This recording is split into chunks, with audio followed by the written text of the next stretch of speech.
Hello learners, welcome to my another part of the Java tutorials. This is the second part of the language fundamental part 2.1. In this video we will talk about the one dimensional array. What is the need of array? Why we are using array concept in Java?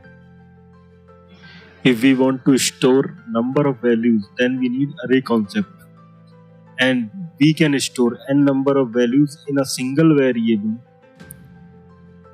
by using the array concept. Let's talk about the limitations of array. So the first limitations of array is arrays are fixed in size. We cannot increase or decrease the size of our array at one time. So limitation to use the array concept, we should know the size of the array in advance. So we can say arrays are fixed in size. One more problem with the array is it can store homogeneous data type. We will understand the homogeneous data by the example. So here I declare an array of int x. So we can store in this array only int type elements. We cannot store any other type of elements in the int x array. Same as the int array, there is a string array variable name.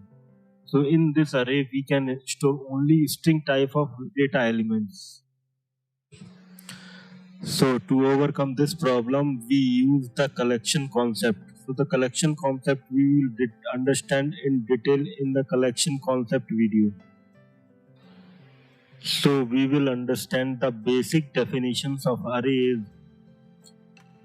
Array is the indexed collection of the fixed number of homogeneous data elements. Let's understand the array declaration. So let's go to the Visual Studio Code. I am using the Visual Studio Code for the Java program.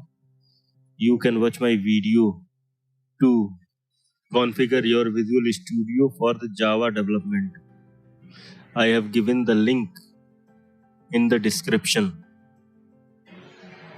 So for the array declaration, we need to open a folder. So I have created a folder in the one E drive. In the E drive there is a folder of Java programs. You can create your own folder wherever you want. So here to create a file, create a folder. So I'm just creating a file called name helloworld.java and press enter. It will automatically create a file. So for class, you just write a class keyword and the name of class hello world. This is the class format, and in this class we just write the main method, because in the Java program, in any other programming language, the execution start from the main method. So I am writing the main method. So this is the format of main: public static void main, argument string array arguments. So these are this string array store the argument which we are passing through the console screen and is stored in this string array. So first we declare an array. So the syntax for the array declaration is, first we need to write a data type, which type of array you want to declare. So I am here declaring int type array. So I am writing int array. Numbers is a variable in which the array element will be stored. So this is the format of declaration of array. There are three methods for array declaration: int, space, square brackets, the numbers. Numbers 1. If we write numbers, then it will given you an error. So every time you should use a new variable. And the third method is int numbers then square brackets. So I am running the program and it perfectly run fine and debug. But these are the methods we can use. But the recommendation is to use the first method, because if you are using these last two methods, it's create confusion. So this is the first one is the recommended array declaration.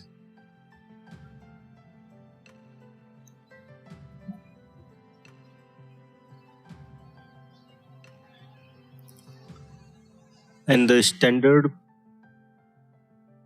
programmer maintain the recommended methods.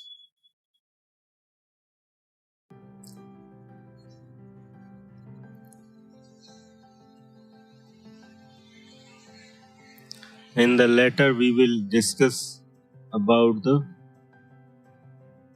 here if you in the declaration if you mention the array size, it will give the compile time error. So it will shows the error in line 3. Delete the token because you cannot specify the array size during the array declaration. When you create the array, then you will specify the size of an array. So it shows that you cannot specify the size of an array, and it will give the error when you debug or run the program. So make sure when you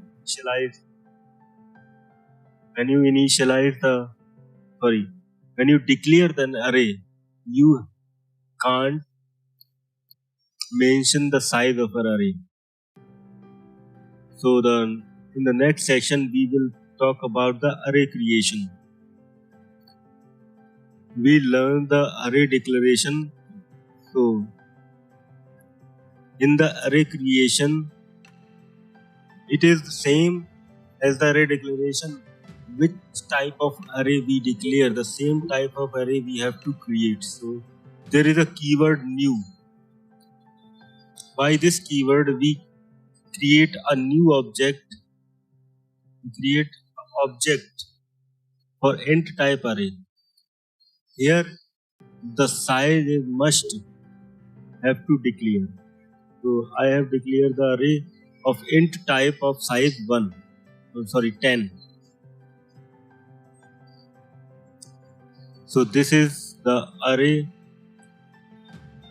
You can also mention the 0 size of array, and it will run fine, and it won't be give any compile time error.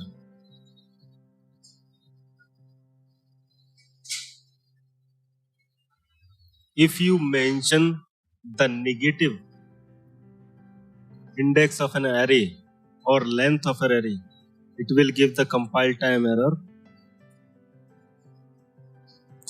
You cannot specify the length of an array in negative. And you can see there is an error, compile time error is generated. Negative array size exception. The next is the data type hierarchy. The main motive to study the data type hierarchy is here to understand which data type is used to specify the length of the array. So we can see the chart of the data type hierarchy.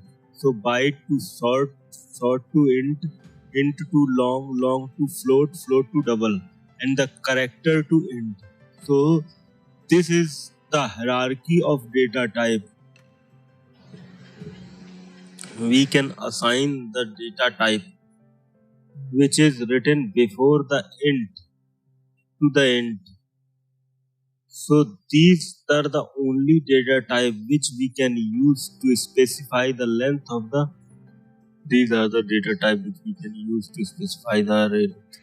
Let's understand the allowed data type for the array creation. So here I am using the array declaration and creation in one line. So the syntax for this is int square bracket, then variable name is equal to new int square bracket, then we will specify the size of the array. So here I am specifying the size is a character. That means it will take the ASCII code for the character A. So the length become the 97. And then we will declare an array of byte type. Byte B is equal to 20. Then we declare and create an array in single line. Int array age 2 equal to new int square bracket size B. So the B is a byte type and it will take the value assigned to the B is 20. So the length becomes 20.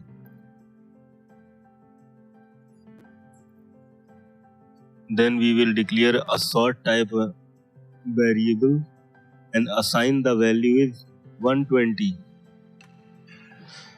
So we declare and create an array of int type. Int square bracket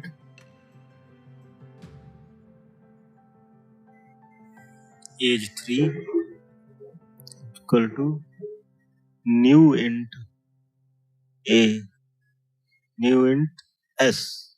S is a variable in which we assign the value of 120. So the length of the array is become 120.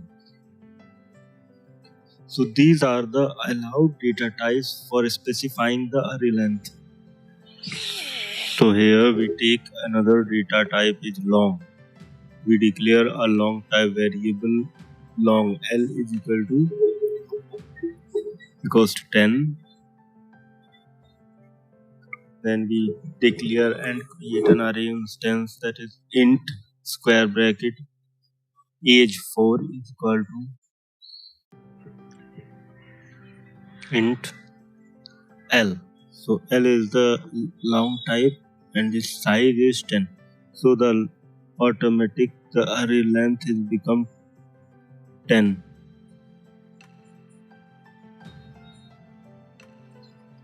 But we cannot specify the length by the long type. So you can see if I run the program, it will give an error, compile time error, unresolved compilation problem. We cannot convert from long to int. So by the chart we can clearly understand that the int type can convert into long, but long cannot be converted into the int type. So let's move on. The another topic is called the array initialization. So after the declaration or creation the array, the initialization is also important for using the array concept. So first we have learned the array declaration. So the array declaration, you can see the syntax, and then we use the new keyword. Then for the initialization, the main purpose to initialize the array is to assign the element which we are used to store in that array. So the first element is stored in the 0 index and then stored to 1 index and then so on. So here I am specifying the length of the array is 5. So there are 5 number of elements we can store in this array. The index start from the 0 and go through the 4. So the first 0 index we can store 20 number, and the index 1 we can store 30, and the second index we store 25, and the third index we store number 10, and the fourth index we store the 15 number.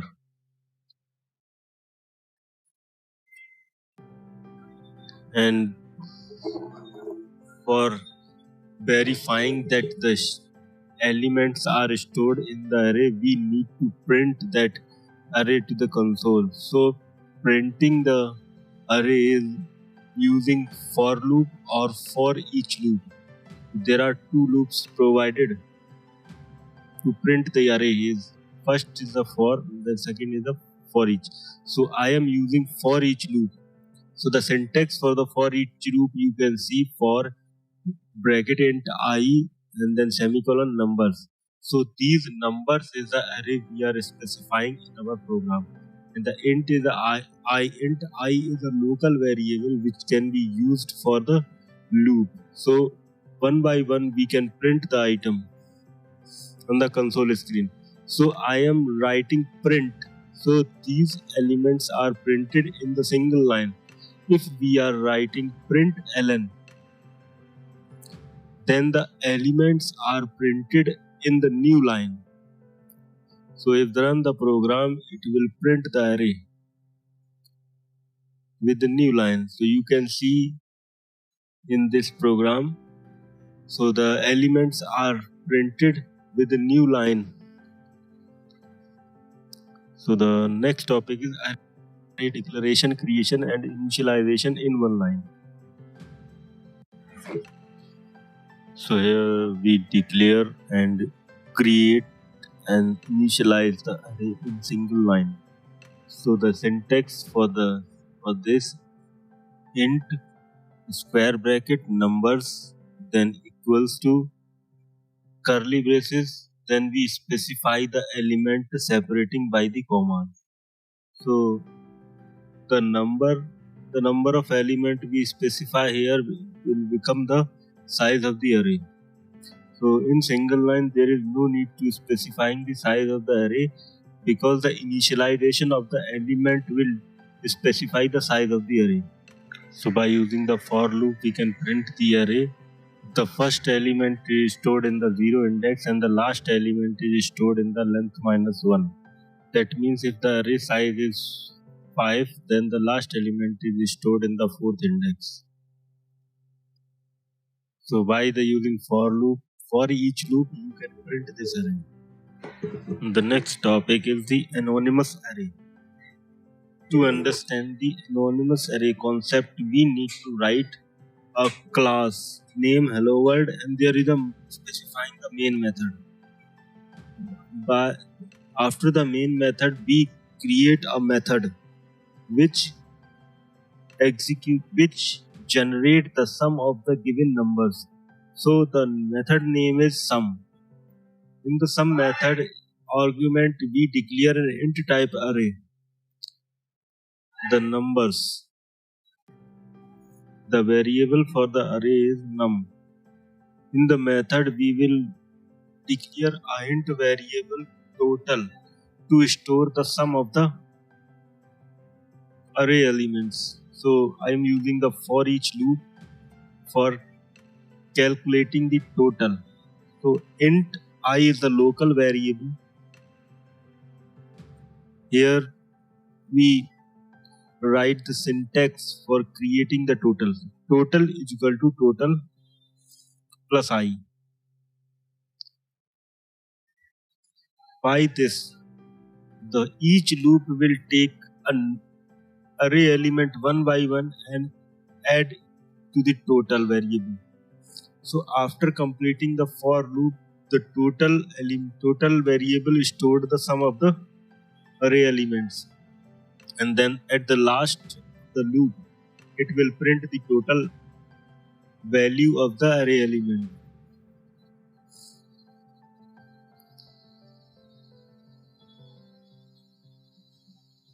And this method is called in the main method. So for calling this method, we need to write this method sum and specifying the argument which is int array, and in this we initialize the array. New to initialize the array, int bracket 10, 30, 20, 40, 50. These are the array element which can be stored in the int array, and this array is argument of the sum method. So you can see the 150 is the total of the array. So this array which we are specifying in the sum argument, this array is called the anonymous array, because we cannot use this array after this sum argument. If we want to use that array, we cannot use the array. So the scope of this array is under the sum argument. So this is called the anonymous array.